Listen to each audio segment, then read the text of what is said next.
Sarvebhyah Ram Ram Ram. Welcome to class number 51. So we have finished 50 classes. The class number is not. We have finished half a century of classes. We are beginning the 51st class today. Shall begin with the Dhyana shlokas and then the revision as usual. Gurureva gatir gurumeva bhaje gurunaiva sahasmi namo gurave na guroh paramam shishurasmi guroho matirasti guru mama pahi guru Shrikanto matulo yasya janani sarvamangala janaka shankaro devaha tam vande kunjarananam पीताम्बरं करविराजितशङ्खचक्रकौमोदकी सरसिजं करुणासमुद्रं राधासहायमतिसुन्दरमन्दहासं वातालयेशमनिशं हृदि भावयामि. We shall begin revision from 26.6. Ramya, you can begin.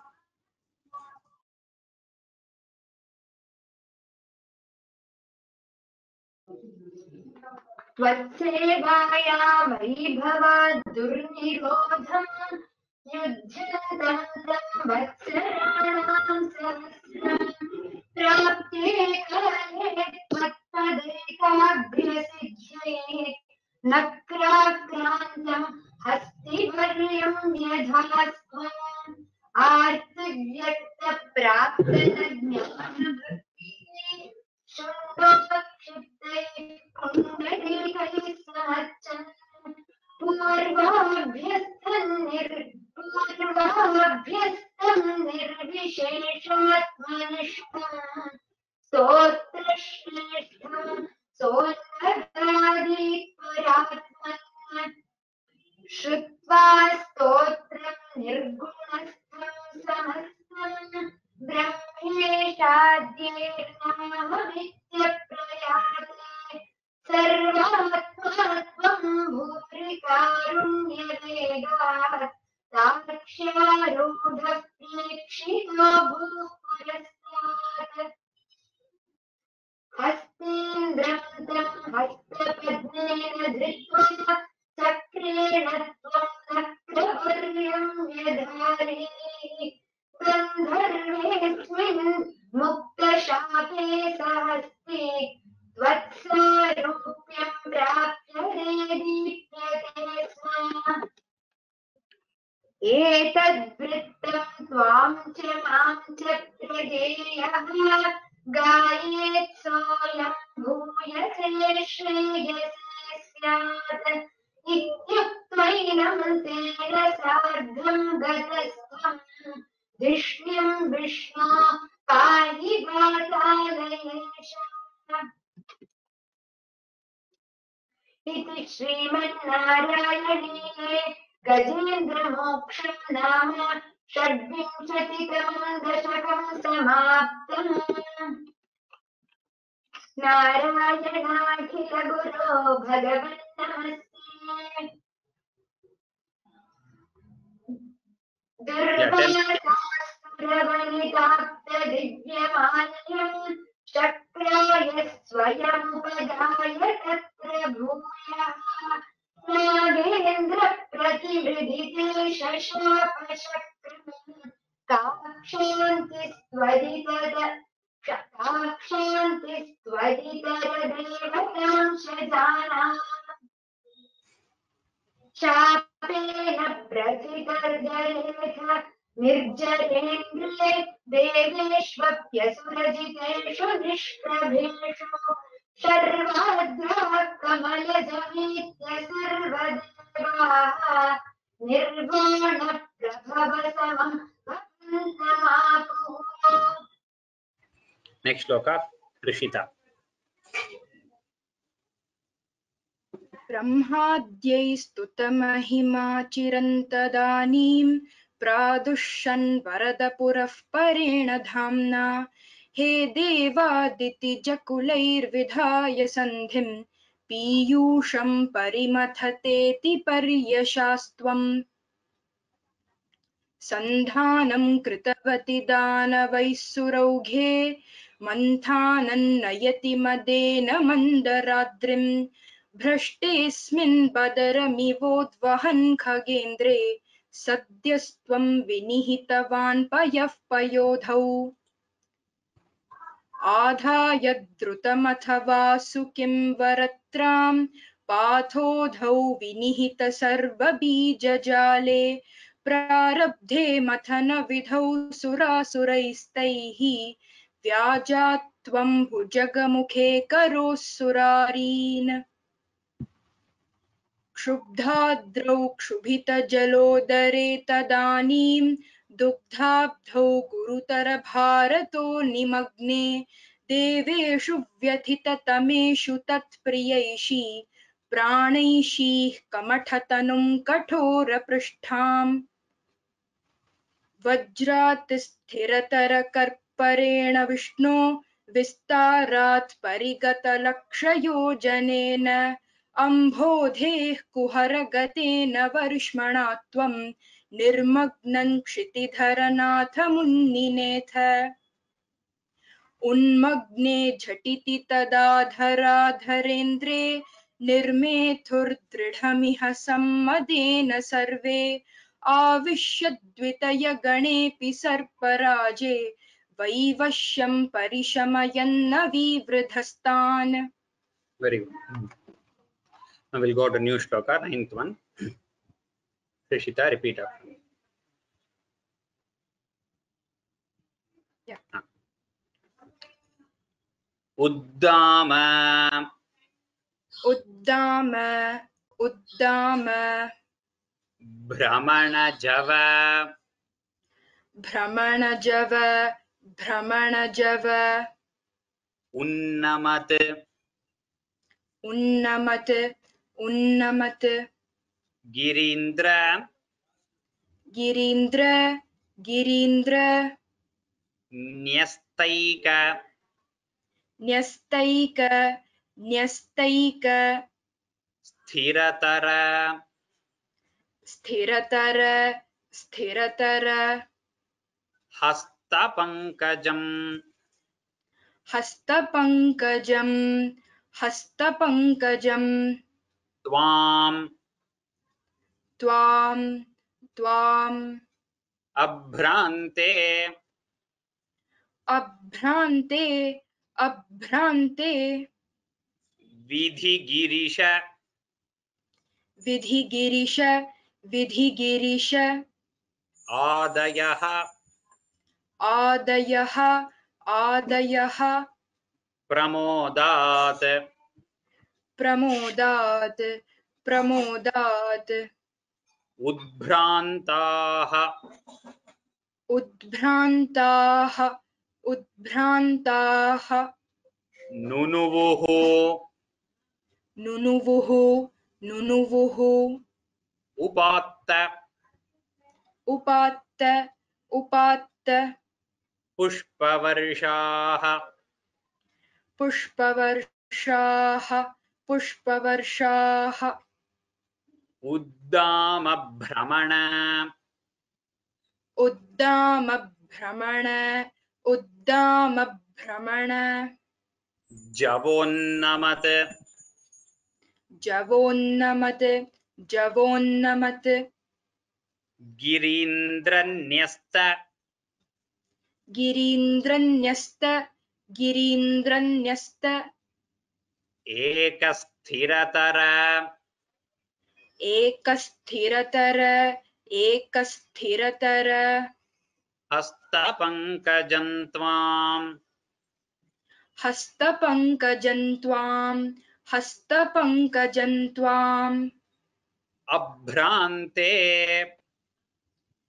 Abhrante Abhrante Vidhigirishadayaha Vidhigirishadayaha Vidhigirishadayaha Pramodat Pramodat Pramodat Udbhrantaha Udbhrantaha Udbhrantaha Nunuvuhu Nunuvuhu Nunuvuhu Upatta Pushpavarshaha Upatta Pushpavarshaha उपात्तपुष्पवर्षाः नुनुवुरुपात्तपुष्पवर्षाः नुनुवुरुपात्तपुष्पवर्षाः नुनुवुरुपात्तपुष्पवर्षाः उद्दामभ्रमण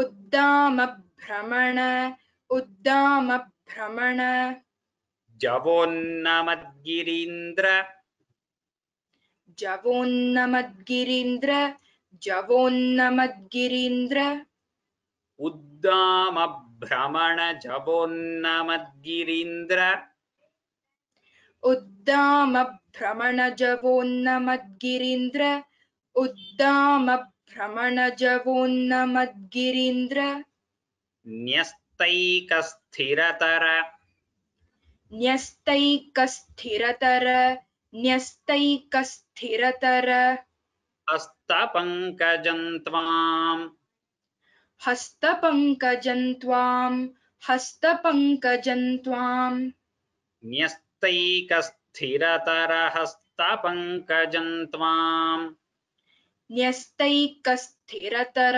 हस्तपङ्कजं त्वां न्यस्तैकस्थिरतर हस्तपङ्कजं त्वाम् उद्दामभ्रमण जवोन्नमद्गिरीन्द्रन्यस्तैकस्थिरतर हस्तपङ्कजं त्वाम् उद्दामभ्रमणजवोन्नमद्गिरीन्द्रन्यस्तैकस्थिरतर हस्तपङ्कजं त्वाम्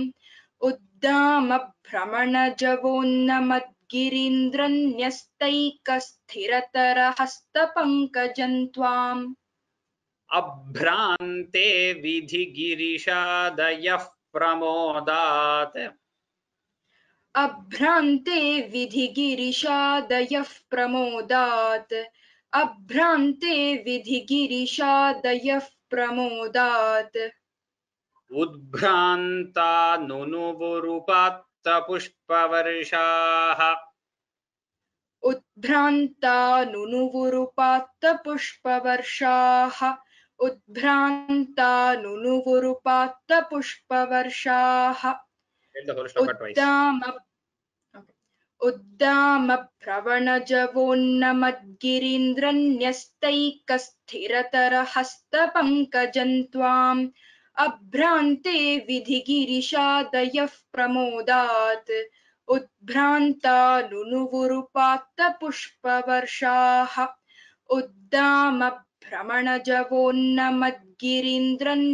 उद्दामभ्रमणजवोन्नमद्गिरीन्द्रन्यस्तैकस्थिरतर हस्तपङ्कजं त्वाम् अभ्रान्ते विधिगिरिशादयः प्रमोदात् उद्भ्रान्ता नुनुवुरुपात्तपुष्पवर्षाः. Very good. Shloka number 10, Ramya.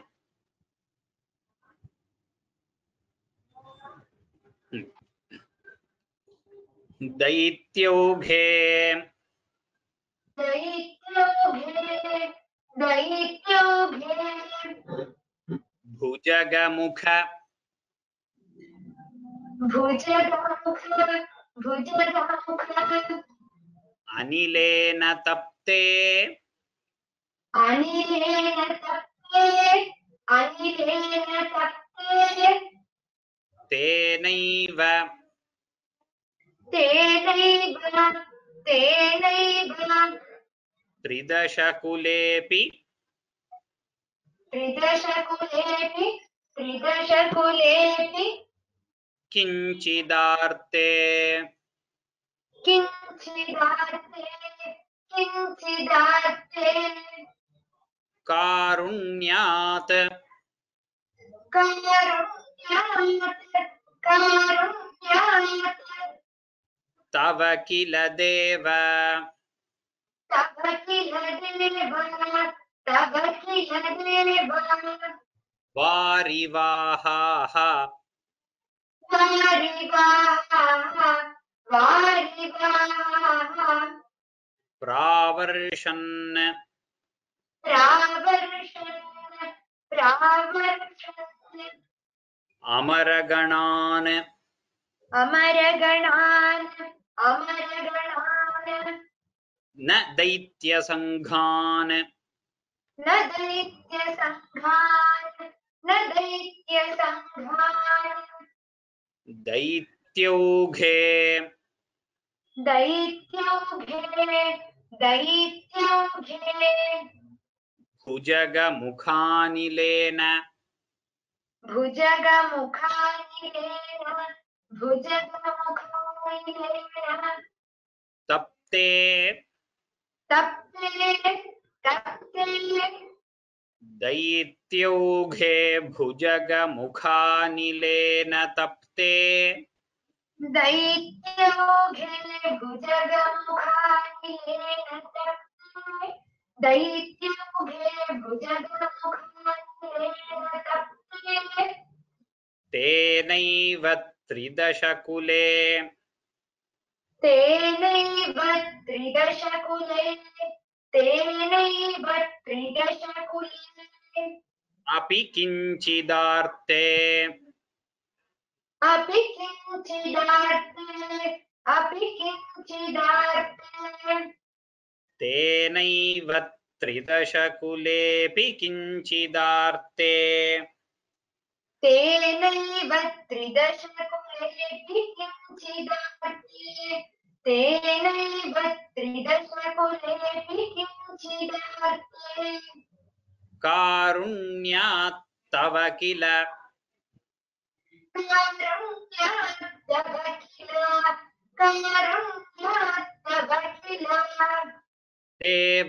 देववारिवाहाः देववारिवाहाः देववारिवाहाः कारुण्यात् तव किल देववारिवाहाः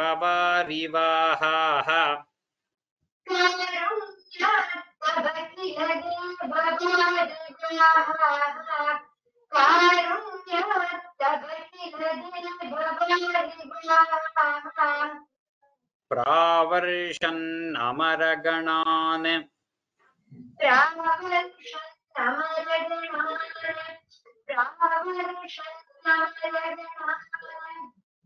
न दैत्यसङ्घान्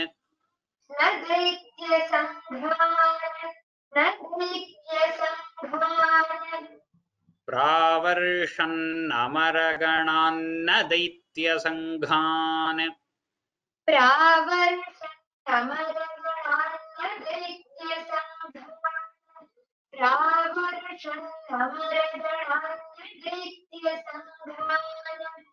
The whole shloka twice.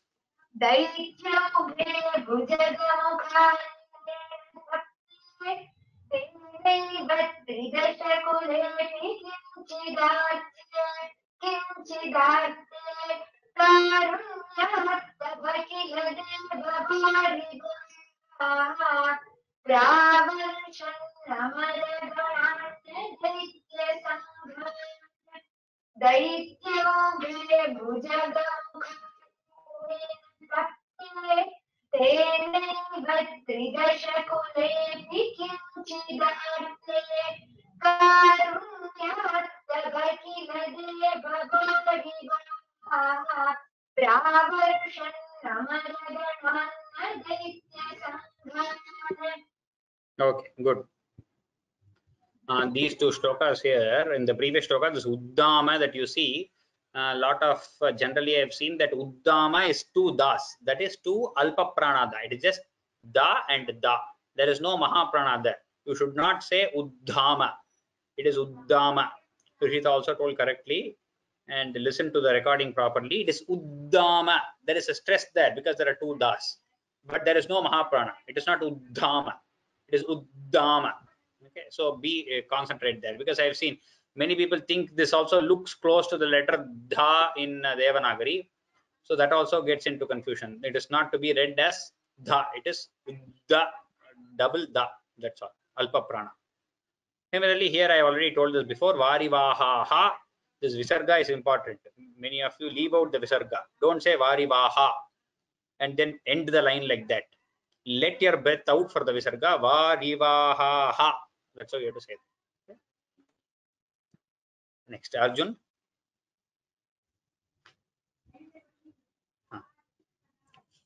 उद्भ्राम्यते उद्भ्राम्यत् उद्भ्राम्यत् बहुतिमि बहुतिमि बहुतिमि नक्रचक्र नक्रचक्र नक्रचक्र वाले वाले वाले तत्राब्धौ तत्राब्धौ तत्राब्धौ चिरमथितेऽपि चिरमथितेऽपि चिरमथितेऽपि निर्विकारे निर्विकारे निर्विकारे एकस्त्वम् एकस्त्वम् एकस्त्वम् करयुग करयुग करयुग कृष्टसर्पराजः कृष्टसर्पराजः कृष्टसर्पराजः सम्राजन् सम्राजन् सम्राजन् पवनपुरेश पवनपुरेश पवनपुरेश पाहि रोगात् पाहि रोगात् पाहि रोगात् उद्भ्राम्यत् उद्भ्राम्यत् उद्भ्राम्यत् बहुतिमिनक्र बहुतिमिनक्र बहुतिमिनक्र चक्रवाले चक्रवाले चक्रवाले बहुतिमिनक्र चक्रवाले बहुतिमिनक्र चक्रवाले बहुतिमिनक्र चक्रवाले उद्भ्राम्यद् बहुतिमिनक्र चक्रवाले उद्भ्राम्यद् बहुतिमिनक्र चक्रवाले उद्भ्राम्यद् बहुतिमिनक्र चक्रवाले तत्राब्धौ तत्राब्धौ तत्राब्धौ चिरमथितेऽपि चिरमथितेऽपि चिरमथितेऽपि निर्विकारे निर्विकारे निर्विकारे चिरमथितेऽपि निर्विकारे चिरमथितेऽपि निर्विकारे चिरमथितेऽपि निर्विकारे तत्राब्धौ चिरमथितेऽपि निर्विकारे तत्राब्धौ चिरमथितेऽपि निर्विकारे तत्राब्धौ चिरमथितेऽपि निर्विकारे एकस्त्वम् एकस्त्वम् एकस्त्वम् करयुगकृष्टसर्पराजः करयुगकृष्टसर्पराजः करयुगकृष्टसर्पराजः एकस्त्वं करयुगकृष्टसर्पराजः एकस्त्वं करयुगकृष्टसर्पराजः एकस्त्वं करयुगकृष्टसर्पराजः सम्राजन् सम्राजन् सम्राजन् पवनपुरेश पाहि रोगात् पवनपुरेश पाहि रोगात् पवनपुरेश पाहि रोगात् सम्राजन् पवनपुरेश पाहि रोगात् सम्राजन् पवनपुरेश पाहि रोगात् सम्राजन् पवनपुरेश पाहि रोगात् उद्भ्राम्यद् बहुतिमिनक्रचक्रवाले तत्राब्धौ चिरमथितेऽपि निर्विकारे एकस्त्वं करयुगकृष्ट कृष्टसर्पराजः सम्राजन् पवनपुरेश पाहि रोगात् उद्भ्राम्यद्बहुतिमिनक्रचक्रवाले तत्राब्धौ चिरमथितेऽपि निर्विकारे एकस्त्वङ्करयुगकृष्टसर्पराजः सम्राजन् पवनपुरेश पाहि रोगात् इति श्रीमन्नारायणीये इति श्रीमन्नारायणीये क्षीराब्धिमथनं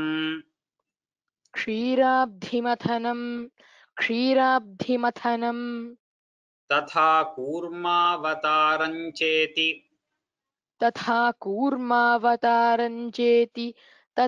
कूर्मावतारञ्चेति क्षीराब्धिमथनं तथा कूर्मावतारञ्चेति क्षीराब्धिमथनं तथा कूर्मावतारञ्चेति क्षीराब्धिमथनं तथा कूर्मावतारञ्चेति सप्तविंशतितमं दशकं समाप्तम् सप्तविंशतितमं दशकं समाप्तम् इति श्रीमन्नारायणीये क्षीराब्धिमथनं तथा कूर्मावतारञ्चेति सप्तविंशतितमं दशकं समाप्तं नारायणाखिलगुरो भगवन्नमस्ते Next we will go to Dashakam 28. I have the Chandas wrong here. I have not seen which Chandas this is. This is a little more. I don't think we have come across this Chandas. Maybe I will tell you next time what this Chandas is. This is a little different kind of Chandas. Anyway, we will begin the Dashakam. If any of you know, you can type it out in the chat and I will tell everyone what the Chandas is. If not, it's okay. I will tell you next time what the Chandas is. Trishita, you can repeat after. This is again continuation of Amrita Mathanam. Till half the story is over, half the story remains in this Dashaka, 28th Dashaka. Garalam Garalam, Garalam, Taralanalam Taralanalam, Taralanalam, Purastat Purastat, Purastat, Jaladhe Jaladhehe, Jaladhehe, Udvijagala Udvijagala, Udvijagala, Kalakutam Kalakutam, Kalakutam, Amara Amara, Amara, Stutivada Stutivada, Stutivada, Modanignaha Modanignaha, Modanignaha, Girishaha Girishaha, Girishaha, Tannipapau Tannipapau, Tannipapau, Bhavat Priyartham. Bhavat Priyartham, Bhavat Priyartham. As soon as I begin it, it is just like 14th Dashakam. Many of you have said it is Vasanta Malika, like Samanusmrtata Vakangri Yugmaha. A lot of you have said it.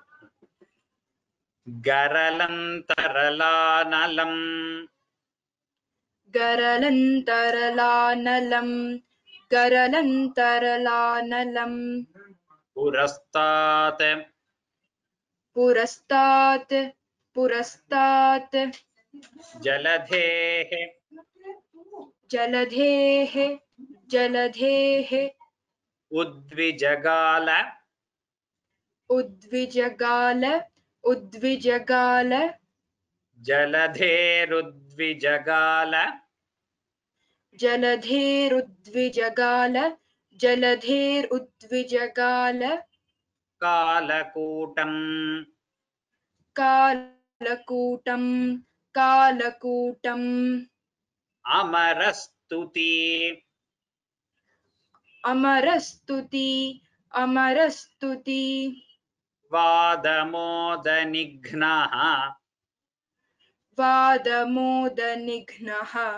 वादमोदनिघ्नः गिरिशस्तन्निपपौ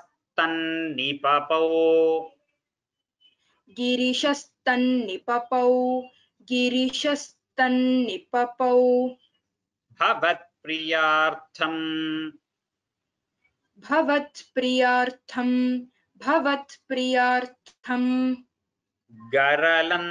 गरलन्तरलानलं पुरस्तात् गरलन्तरलानलं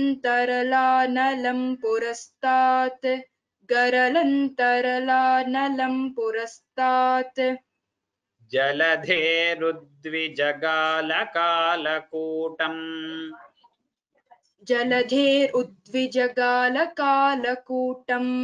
जलधेरुद्विजगालकालकूटम् अमरस्तुतिवादमोदनिघ्नः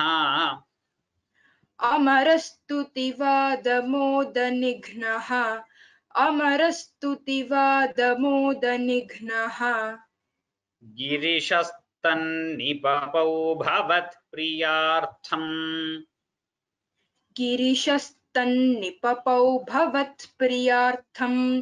गिरिशस्तन्निपपौ भवत्प्रियार्थम् गरलन्तरलानलं पुरस्तात् जलधेरुद्विजगालकालकूटम् अमरस्तुतिवादमोदनिघ्नः गिरिशस्तन्निपपौ भवत्प्रियार्थम्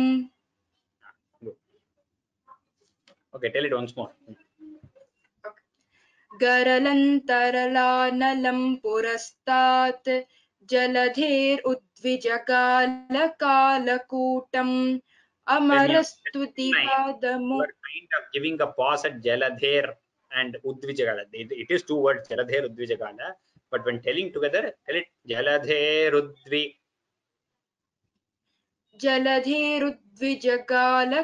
जलधेरुद्विजगालकालकूटम् अमरस्तुतिवादमोदनिघ्नः गिरिशस्तन्निपपौ भवत्प्रियार्थम् Good. Second shloka, Ramya. Bimathatso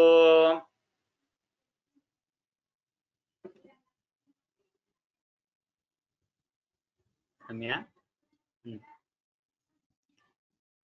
Vimathatso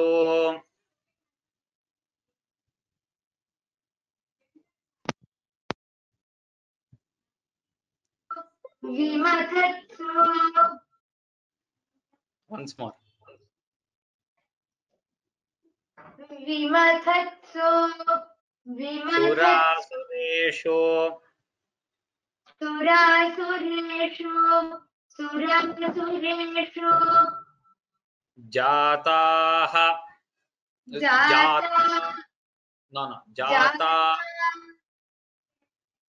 Surabhihi सुरभिः Tamrishishu तामृषिषु Nyadhaha न्यधाः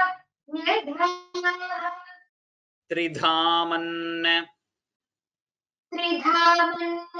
त्रिधामन् Surabhistamrishishu सुरभिस्तामृषिषु Nyadhastridhaman न्यधास्त्रिधामन् Hayaratnam हयरत्नम् Abhut अभूत् Athebharatnam अथेभरत्नम् Dyutaruhu द्युतरुः Chapsarasaha चाप्सरसः चाप्सरसः सुरेषु तानि सुरेषु तानि सुरेषु तानि विमथत्सो विमथत्सु विमथत्सु सुरासुरेषु जाता सुरासुरेषु जाता सुरासुरेषु जाता विमथत्सु सुरासुरेषु जाता विमथत्सु सुरासुरेषु जाता विमथत्सु सुरासुरेषु जाता सुरभिस्तां ऋषिषु सुरभिस्तां ऋषिषु सुरभिस्तां ऋषिषु न्यधास्त्रिधामन् न्यधास्त्रिधामन् न्यधास्त्रिधामन् सुरभिस्तां ऋषिषु न्यधास्त्रिधामन् सुरभिस्तां ऋषिषु न्यधास्त्रिधामन् सुरभिस्तां ऋषिषु न्यधास्त्रिधामन् हयरत्रमभूत् हयरत्नमभूत् हयरत्नमभूत् अथेभरत्नम् अथेभरत्नम् अथेभरत्नम् अयरत्नमभूदथेभरत्नम् हयरत्नमभूदथेभरत्नम् हयरत्नमभूदथेभरत्नम् द्युतरुश्चाप्सरसः द्युतरुश्चाप्सरसः द्युतरुश्चाप्सरसः सुरेषु तानि सुरेषु तानि सुरेषु तानि द्युतरुश्चाप्सरसः सुरेषु तानि द्युतरुश्चाप्सरसः सुरेषु तानि द्युतरुश्चाप्सरसः सुरेषु तानि विमथत्सु सुरासुरेषु जाता सुरभिस्तां ऋषिषु न्यधास्त्रिधामन् हयरत्नमभूदथेभरत्नम् द्युतरुश्चाप्सरसः सुरेषु तानि विमथत्सु सुरासुरेषु जाता सुरभिस्तां ऋषिषु न्यधास्त्रिधामन् हयरत्नमभूदथेभरत्नम् द्युतरुश्चाप्सरसः सुरेषु तानि. Very good. Here also in the last line, that Dyutaruhu, that Dya which is there, again many people think that is Mahaprana because of the way it is particularly written. It resembles Dha very closely, but it is again just Alpa Pranada with Yakara. You can see it very easily in the English script, the Roman translation below. It's just Dyu, that's all. It's not Dyu. Mainly when it comes somewhere in between like Adhyaharya or somewhere, some other kind of words. Many of you think it is Alpa Prana, Mahaprana and then give it that Mahaprana stress. Don't do that. It's Dyutaruscha Sarasaha. So that is Alpa Prana only. We shall keep it like that. Next shloka, Arjun.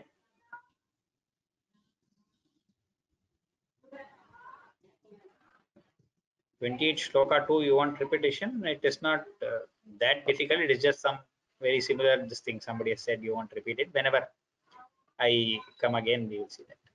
Somebody has asked, what is Mahaprana? What is Mahaprana? For technical definition, you will have to go to the Vyakarna class.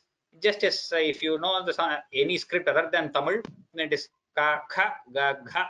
The second and fourth letters are Mahaprana. Ka, Kha, Ga, Gha. Those are the second and fourth letters in each Varga are called Mahapranas. You give them more prana, you give them more stress. That's all. Arjun. Jagadisha. जगदीश जगदीश भवत्परा भवत्परा भवत्परा तदानीं तदानीं तदानीं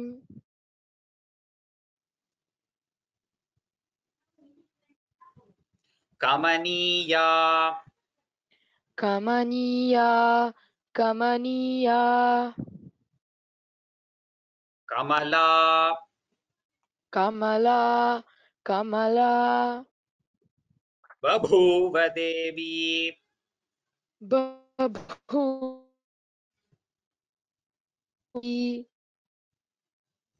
अमलाम् अमलाम् अमलाम् अवलोक्य अवलोक्य अवलोक्य यां विलोलः यां विलोलः यां विलोलः सकलोऽपि सकलोऽपि सकलोऽपि स्पृहयां स्पृहयां स्पृहयां बभूव लोकः बभूव लोकः बभूव लोकः Sprihayam babhuva is one word. We can't split it. I split it for the sake of simplicity. It is one single verb, so it is not even a samasa. Don't split it otherwise. Other than while teaching. Jagadisha Jagadish Jagadish bhavatpara tadanim भवत्परा तदानीं भवत्परा तदानीं kamaniya kamala कमनीया कमला कमनीया कमला babhuva devi बभूव देवी बभूव देवी amalam avalokya अमलामवलोक्य अमलामवलोक्य yam vilolaha यां विलोलः यां विलोलः सकलोऽपि सकलोऽपि सकलोऽपि स्पृहयां बभूव लोकः स्पृहयां बभूव लोकः स्पृहयां बभूव लोकः जगदीश भवत्परा तदानीं जगदीश भवत्परा तदानीं जगदीश भवत्परा तदानीं कमनीया कमला बभूव देवी कमनीया कमला बभूव देवी कमनीया कमला बभूव देवी अमलामवलोक्य यां विलोलः अमलामवलोक्य यां विलोलः अमलामवलोक्य यां विलोलः सकलोऽपि स्पृहयां बभूव लोकः सकलोऽपि स्पृहयां बभूव लोकः सकलोऽपि स्पृहयां बभूव लोकः जगदीश भवत्परा तदानीं कमनीया कमला बभूव देवी अमलामवलोक्य यां विलोलः सकलोऽपि स्पृहयां बभूव लोकः जगदीश भवत्परा तदानीं कमनीया कमला बभूव देवी अमलामवलोक्य यां विलोलः सकलोऽपि स्पृहयां बभूव लोकः Very fourth shloka Krishita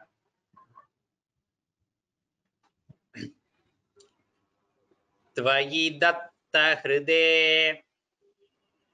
त्वयि दत्तहृदे त्वयि दत्तहृदे तदैव देव्यै तदैव देव्यै तदैव देव्यै त्रिदशेन्द्रः त्रिदशेन्द्रः त्रिदशेन्द्रः मणिपीठिकाम् मणिपीठिकां मणिपीठिकां व्यतारीत् व्यतारीत् व्यतारीत् सकल सकल सकल उपहृत उपहृत उपहृत सकलोपहृत सकलोपहृत सकलोपहृत अभिषेचनीयैः अभिषेचनीयैः अभिषेचनीयैः अभिषेचनीयैः ऋषयस्ताम् ऋषयस्तां ऋषयस्तां श्रुतिगीर्भिः श्रुतिगीर्भिः श्रुतिगीर्भिः अभ्यषिञ्चन् अभ्यषिञ्चन् अभ्यषिञ्चन्. This rakara repa above the rikara is not there. If the sandhi happens, that is abhishechaniyir rishayastam, only then that rakara will come. It's a printing mistake. When we have the visarga at the end of third line, that is not required. Similarly with the English script also, this is the first R is not there. Tvayi datta hriday त्वयि दत्तहृदे त्वयि दत्तहृदे तदैव देव्यै तदैव देव्यै तदैव देव्यै त्रिदशेन्द्रो त्रिदशेन्द्रो त्रिदशेन्द्रो मणिपीठिकां व्यतारीत् मणिपीठिकां व्यतारीत् मणिपीठिकां व्यतारीत् सकलोपहृत सकलोपहृत सकलोपहृत अभिषेचनीयैः अभिषेचनीयैः अभिषेचनीयैः ऋषयस्ताम् ऋषयस्तां ऋषयस्तां श्रुतिगीर्भिः श्रुतिगीर्भिः श्रुतिगीर्भिः अभ्यषिञ्चन् अभ्यषिञ्चन् अभ्यषिञ्चन् श्रुतिगीर्भिरभ्यषिञ्चन् श्रुतिगीर्भिरभ्यषिञ्चन् श्रुतिगीर्भिरभ्यषिञ्चन् त्वयि दत्तहृदे तदैव देव्यै त्वयि दत्तहृदे तदैव देव्यै त्वयि दत्तहृदे तदैव देव्यै त्रिदशेन्द्रो मणिपीठिकां व्यतारीत् त्रिदशेन्द्रो मणिपीठिकां व्यतारीत् त्रिदशेन्द्रो मणिपीठिकां व्यतारीत् सकलोपहृताभिषेचनीयैः सकलोपहृताभिषेचनीयैः सकलोपहृताभिषेचनीयैः ऋषयस्तां श्रुतिगीर्भिरभ्यषिञ्चन् ऋषयस्तां श्रुतिगीर्भिरभ्यषिञ्चन् ऋषयस्तां श्रुतिगीर्भिरभ्यषिञ्चन्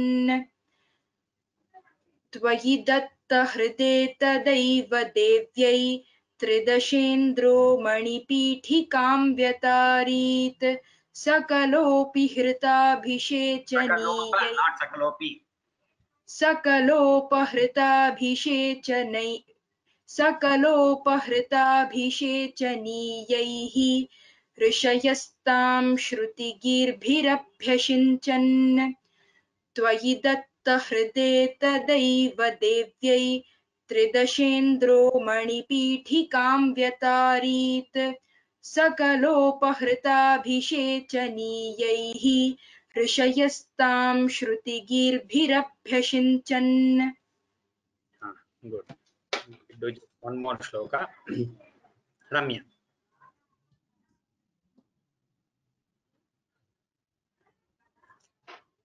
अभिषेक अभिषेक अभिषेक जलानुपाति जलानुपाति जलानुपाति मुग्ध मुग्ध मुग्ध त्वदपाङ्गैः त्वदपाङ्गैः त्वदपाङ्गैः अवभूषित अवभूषित अवभूषित अङ्गवल्लीम् अङ्गवल्लीम् अङ्गवल्लीम् मणिकुण्डल मणिकुण्डल मणिकुण्डल पीतचेल पीतचेल पीतचेल हारप्रमुखैः हारप्रमुखैः हारप्रमुखैः ताम् ताम् ताम् अमरादयः अमरादयः अमरादयः अन्वभूषन् अन्वभूषन् अन्वभूषन् अभिषेकजल अभिषेकजल अभिषेकजल अनुपातिमुग्ध अनुपातिमुग्ध अनुपातिमुग्ध त्वदपाङ्गैः त्वदपाङ्गैः त्वदपाङ्गैः अवभूषित अवभूषित अवभूषित अङ्गवल्लीम् अङ्गवल्लीम् अङ्गवल्लीम् अवभूषिताङ्गवल्लीम् अवभूषिताङ्गवल्लीम् अवभूषिताङ्गवल्लीम् मणिकुण्डल मणिकुण्डल मणिकुण्डल पीतचेलहार पीतचेलहार पीतचेलहार प्रमुखैस्ताम् प्रमुखैस्ताम् प्रमुखैस्ताम् अमरादयः अमरादयः अमरादयः अन्वभूषन् अन्वभूषन् अन्वभूषन् अमरादयोन्वभूषन् अमरादयोन्वभूषन् अमरादयोन्वभूषन् अभिषेकजलानुपातिमुग्ध अभिषेकजलानुपातिमुग्ध अभिषेकजलानुपातिमुग्ध त्वदपाङ्गैरवभूषिताङ्गवल्लीम् त्वदपाङ्गैरवभूषिताङ्गवल्लीम् त्वदपाङ्गैरवभूषिताङ्गवल्लीम् अभिषेकजलानुपातिमुग्ध त्वदपाङ्गैरवभूषिताङ्गवल्लीम् अभिषेकजलानुपातिमुग्ध त्वदपाङ्गैरवभूषिताङ्गवल्लीम् अभिषेक जलानुपाति मुग्धत्वदपाङ्गैरवभूषिताङ्ग वल्लीम् मणिकुण्डलपीतचेलहार मणिकुण्डलपीतचेलहार मणिकुण्डलपीतचेलहार प्रमुखैस्ताममरादयोन्वभूषन् प्रमुखैस्ताममरादयोन्वभूषन् प्रमुखैस्ताममरादयोन्वभूषन् मणिकुण्डलपीतचेलहार प्रमुखैस्ताममरादयोन्वभूषन् मणिकुण्डलपीतचेलहार प्रमुखैस्ताममरादयोन्वभूषन् मणिकुण्डलपीतचेलहार प्रमुखैस्ताममरादयोन्वभूषन् अभिषेक जलानुपाति मुग्धत्वदपाङ्गैरवभूषिताङ्ग वल्लीम् मणिकुण्डलपीतचेलहार प्रमुखैस्ताममरादयोन्वभूषन् अभिषेक जलानुपाति मुग्धत्वदपाङ्गैरवभूषिताङ्गवल्लीम् मणिकुण्डलपीतचेलहार प्रमुखैस्ताम् अमरादयोन्वभूषन्. Good. So in this shloka, both lines are, that is 1 and 2 are together, 3 and 4 are together. So the pause should not be taken at the end of the line. You cannot stop at mugdha or hara. If at all you want to take the breath, you should stop it anupati mugdhatvadapangaihi. That is only where you can take. And then avabhushitangavallim. And then in fourth line, pita chelahara pramukhaihi. You can stop, or pramukhaistam amaradayonvabhushan. That is only place you can take up. You should take a pause. As since it's only 11 letters, I am sure for 22 letters you will be able to hold your breath. At least that should happen. I think that is the new shlokas for today. There is one single announcement, after which I will repeat the whole of 27th dashakam completely, and then 5 shlokams of 28th dashakam. Then we will take some questions. Many of you were asking for how to donate or give Guru Dakshina and other things. I think many of you already know this thing. It is there on the Vyoma Sanskrit website itself, how to donate. So just for example, I will show you. So if this is the home page of sanskritfromhome.in, there is a donate button here, which would lead you to such a page. And then here you can say Guru Sambhavana or for Corpus Fund, whichever way you want to go ahead with it.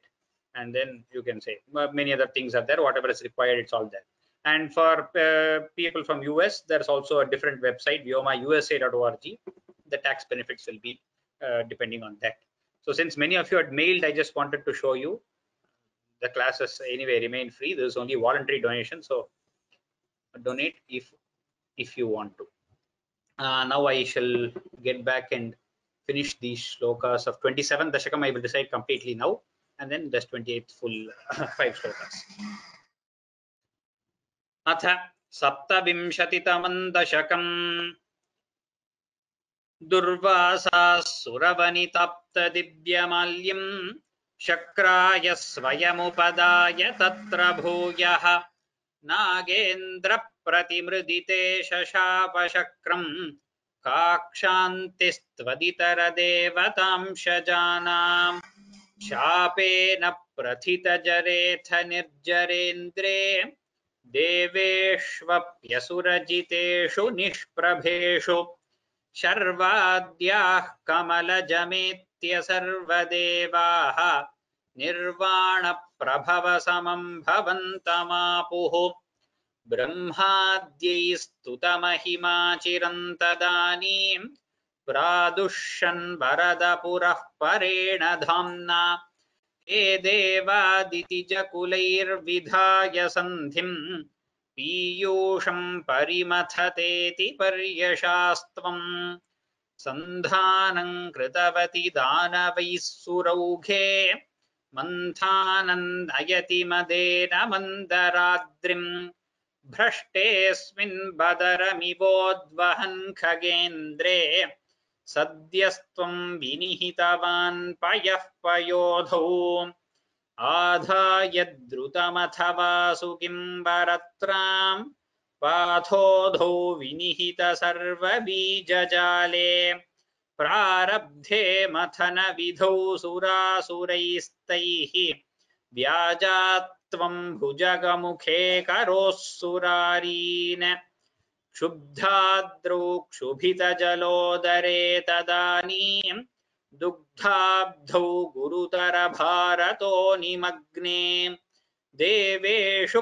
व्यथिततमेषु तत्प्रियैषी प्राणैषीः कमठतनुं कठोरपृष्ठां वज्रातिस्थिरतरकर्परेण विष्णो विस्तारात् परिगतलक्षयोजनेन अम्भोधेः कुहरगतेन वर्ष्मणा त्वं निर्मग्नं क्षितिधरनाथ मुन्निनेथ उन्मग्ने झटिति तदा धराधरेन्द्रे निर्मेथुर्दृढमिह सम्मदेन सर्वे आविश्यद्वितयगणेऽपि सर्पराजे वैवश्यं परिशमयन्न विवृधस्तान् उद्दामभ्रमणजवोन्नमद्गिरीन्द्रन्यस्तैकस्थिरतरहस्तपङ्कजं त्वाम् अभ्रान्ते विधिगिरिशादयः प्रमोदात् उद्भ्रान्ता नुनुवुरुपात्तपुष्पवर्षाः दैत्यौघे भुजगमुखानिलेन तप्ते तेनैव त्रिदशकुलेऽपि किञ्चिदार्ते कारुण्यात्तव किल देववारिवाहाः प्रावर्षन्नमरगणान्न दैत्यसङ्घान् उद्भ्राम्यद्बहुतिमिनक्रचक्रवाले तत्राब्धौ चिरमथितेऽपि निर्विकारे एकस्त्वं करयुगकृष्टसर्पराजः सम्राजन् पवनपुरेश पाहि रोगात् इति श्रीमन्नारायणीये क्षीराब्धिमथनं तथा कूर्मावतारं चेति सप्तविंशतितमं दशकं समाप्तं नारायणाखिलगुरो भगवन्नमस्ते। अष्टाविंशतितमं दशकं गरलन्तरलानलं पुरस्तात् जलधेरुद्विजगालकालकूटम् अमरस्तुतिवादमोदनिघ्नः गिरिशस्तन्निपपौ भवत्प्रियार्थं विमथत्सु सुरासुरेषु जाता सुरभिस्तामृषिशून्यधास्त्रिधामन् हयरत्नमभूदथे भरत्नं द्युतरुश्चाप्सरसः सुरेषु तानि जगदीश भवत्परा तदानीं कमनीया कमला बभूव देवी अमलामवलोक्ययं विलोलः सकलोऽपि स्पृहयं बभूव लोकः त्वयि दत्तहृदे तदैव देव्यै त्रिदशेन्द्रो मणिपीठिकां व्यतारीत् सकलोपहृताभिषेचनीयैः ऋषयस्तां श्रुतिगिर्भिरभ्यषिञ्चन्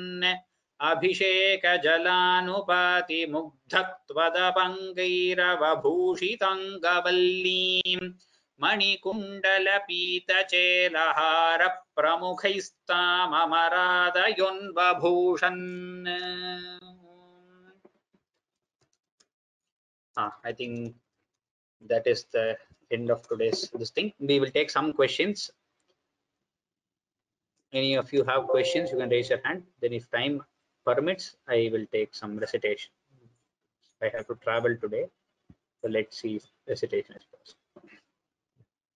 Yuvedha, Ram then Vijay, Ram. then Vijay. Ram.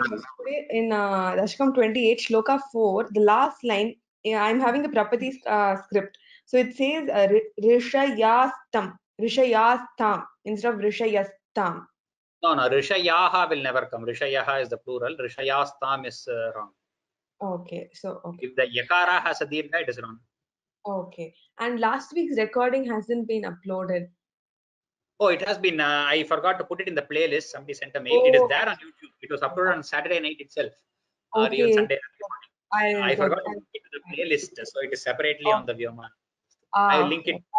So, sure. Thank you. Vijay Lakshmi Parthasarathi, then Jyoti Shanai. Namaste, sir. Ram Ram. This shloka number 9. Shloka number 9. Yes, in previous Dashakam. The last, yeah, this Dashakam. 27. Yes. 27 shloka. Here, the last line, how does it come, sir? Once more, can you just tell me? Abhrante Vidhigirisha Pramodat Udbhranta Nunuvur Upatta Pushpavarishaha. What is the confusion? It's not Udbhranta, no? It's Udbhranta. No. See, that there is a sandhi. I've split it. In the books that you might have, you will have Pramoda, a hyphen, and then Dudbhranta. So instead of that hyphen, the takara has gone to the first line, and then it is Udbhranta. So the print is not wrong in the book. The sandhi has been split for easy reading. You can write it down in brackets in the book like this so that you read it easily. No, in my book it is as it is here only. So when we say, how do we say this together? Say it like this as it is on the screen. Sabhrante Vidhigirishadaya Pramodat Udbhranta Nunudu Rupata Purushvarshaha. Yes. Yeah. So Udbhranta only, no, sir? Yeah, Udbhranta. Okay. Thank you, sir. And Jyoti Shanai, then A.S. Vijay Lakshmi. Ram Ram Guruji. Ram Ram. Yeah. In the Dashakam number 27, the 10th sloka, I was not able to follow the last line because there was a lot of disturbance of the audio of Ramya. So I just want to clarify. Pravarshan Namaraganana, or it is Amaragana. Pravarsh. Yeah, how does that lie? Because not able to follow the last line. If you can. Pravarshan Amaraganan na Daitya Sanghan. So it is to be Amaraganan, not Namaraganan. No, it is Amaraganan. Amaraganan. Yeah. So both the ends come in the previous the word, like when you pronounce it Pravarshan. For Pravarshan, it is Pravarshan Amaraganan. Then there is a Nakara again, Na Daitya Sanghan. Okay. Thank you. This first sandhi is different from this sandhi. There are two nas here. When saying together, both are equal, exactly same kind of pronunciation, but the sandhis are different. Only for the first sandhi, the double N, I was thinking that the part of the N is coming in the pronunciation of the Namaragana. So I thought it's Amaragana. Okay. Thank you. A.S. Vijay Lakshmi, then Panchanatham Swaminathan. A.S. Vijay Lakshmi, yourself muted. Okay, Panchanatham Swaminathan. Ram Ram. Ram. Yes. What is the meter for this? You said it's not Praharshini. It is different for the 28th, right? 28th. No. What is the first part of your question? I didn't hear. No, the meter. What is the name of the Chandas for 28 Dashaka? 28 is Vasanta Malika, same as 14th. Vasanta Malika. Where our Kapila Avatara started. Dashakam 14, same thing. Samanusmrtata Vakangri Yugmas Samanus Pankaja Sambhavanga Janma.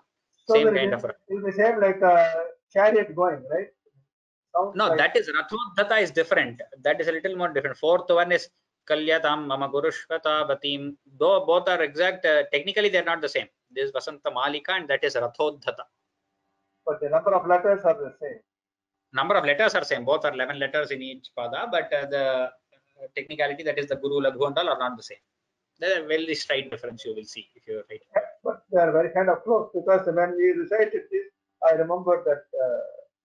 In Rathodhata, it is the Ratha going. This can also be said in a very similar tune, but it is not exact. It is not the same. Yeah, very nice. Very nice to hear. Yeah, I don't have any other questions. That's fine. Thank you. Oh, Ram. Dhanyawad. Yes, Vijay Lakshmi, do you have something to ask?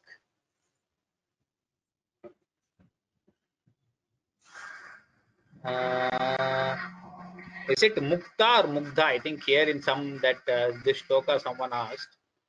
This shloka, fifth shloka, it is Mugdha only. Mukta is okay. I don't. The reading is not very wrong, but still Mugdha is a very nice reading there. That is, Mugdha is a better apt word there. So we shall keep it as Mukta. Vatsala Jambunathan. Vatsala Jambunathan, you're self-muted. Ram. Can you hear now?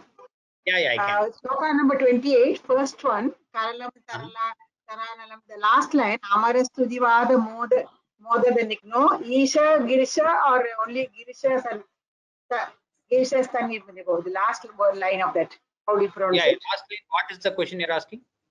The last line, how do you pronounce it? Isha Girisha or only Girisha? Girisha only. Whatever is there on the screen, exactly like that. No difference. Girisha Stanni Papo. Okay. Because in my book it is given Isha Girisha. There is no Isha. There is no place for so many letters over there. Okay. So only Girisha. Yeah. Girisha itself means Parameshwara, which is Isha only. So Girisha is the right. Okay. And one more question. I have not heard anything about the certificate and the performance that we did. Any comments about that? Has any message sent to? No. Mails have not been sent out, but certificates you will get it by the end of the month. I have submitted to the organizers. They have their performance. What we did, how it is done. Any that on the whole, the results have been published, and most of the comments I gave general feedback in detail last time, and many judges have given personal comments. Some, I think, one or two have not given, but many others have given personal comments also. So you can go through that. Okay, because I was on transit on the flight, so we could not hear anything. The last class I had given the feedback, so that is more. Okay, thank you so much. Namaskar. So we have come back to Bombay, so I'll be able to join the regular 8 to 9. Yeah, no problem. If anybody wants to know the feedback or in any way wants to know if you are making mistakes, refer to the 50th class. There is detailed discussion on pronunciation and other things. Which of what usual mistakes are being made. Okay. Last week's class. Thank you. Class number 50. Thank you. Okay, there is a question on the panel regarding Samyukta Aksharas. They should be pressed wherever present, or it should be pressed when appearing at the start of second line when two lines are continuous. Okay. This is regarding the Samyukta Aksharas. Samyukta Aksharas should be stressed everywhere, not only at the beginning of a line. For example, in the shloka on the screen, first shloka, Jaladhe Rudvi Jagala, it is Udvi Jagala. See there, Dakara, Vakara is Samyukta, two joined letters. Udvi Jagala, the way we say it is as if there are two das, even though there is only a single da there. That is how it technically Vyakarana, there is a sutra for that, why you say it with a stress over there. Without the stress, it is kind of difficult to pronounce it itself. In some places, the stress is very visible. If you do not give that stress, most places the chandas will not fall into the tune very well, because that is particularly a guru means a long syllable. That rudd should be a long syllable. If you do not stress that udvi jagala, it becomes jaladhe rudvi instead of rudvi, it becomes rudvi. So that tune will not sit. You will not be able to say it nicely, and it will not sit for the chandas also. So many problems will come. So everywhere it is good to give that stress for that Samyukta Akshara. Even the next section, Amarastu Tivada Moda Nignaha. Nighnaha rastuti. There, even though sakara is just one, you should have, it'll seem like double. And at the beginning of the sentence, if you are not connecting with the previous sentence, you obviously will not have any stress over there at the beginning. If you're telling it separately, only if you're telling it along with the previous, it will come only if there is something before that. That stress will come only if there is an akshara before that. Or else that stress, you can, it's not physically possible to give a stress without something before that. Namaskar, sir. One quick question. The previous lady asked, right? Girisha Tan Nipapau. Some Yes. places they put a Girisho Tan Nipapau because Girishaha Tan Nipapau, right? For the visarga, if it is followed by ta, it is sakara will come. Sakara desha. Girisho tan nipapu will not come. Girishas tan nipapu. And then another comment is, some judges haven't made a comment on everybody's performance. Especially only some they have said excellent, some people say need more practice. So no comment, no news is good news, is what it is, or what does it mean? No. Some judges, I think one judge told it orally and did not give any comments. The other judge neither told orally nor gave comments. That does not mean it has no comments. It just means that judge did not give the comments. That's all. Yeah, nothing else. Did not write the comments. That's all. Nothing else. Dhanyawada. Yeah, Dhanyawada. I think Chitra Vaidishwaran. Ram, Chitra Anna, Namaskar, Anna. Ram, Namaskar. Anna, 27th Dasakam, 9th Slogatla, the last line, Matin, read Pangole. Udbhranta Nunuvu Rupatta Pushpa Varishaha. Nunuvu Rupa. Rupa, yeah. Nama. Rupata Pushpa Varshaha. Varishaha. Varshaha. Thank you, Na. Thank you so much. There are 4 ukaras, that is contiguous ukaras. No, ru. So little, we don't say so many U's in usual language, so it's a little different. That's all. Nothing else. Thank you so much, Na. Ram. It is sorry 9:20. So we will end here. We will have student recitation next week. Anyway, a lot of you have done Parayana and all, and then memorization test also. I have to travel again tonight from Chennai. Traveling, so we shall not have. After recitation test, during Parayana test, comments are a little difficult because they have a lot of people to get through. In memorization test, we give a lot of comments. You get quite a few tips, but in memorization test, since we have more than 100 participants, even though the judges want to give, spending maybe a minute or two over each person is little difficult. It gets another 15 minutes or 20 minutes over the course of 10-12 participants. It happens. That is why they are not able to give oral feedback to each one of you during Parayanam test. Memorization test, anyway, those who have attended or those who have watched know very well that feedback is given in detail. So that is the only issue, nothing else.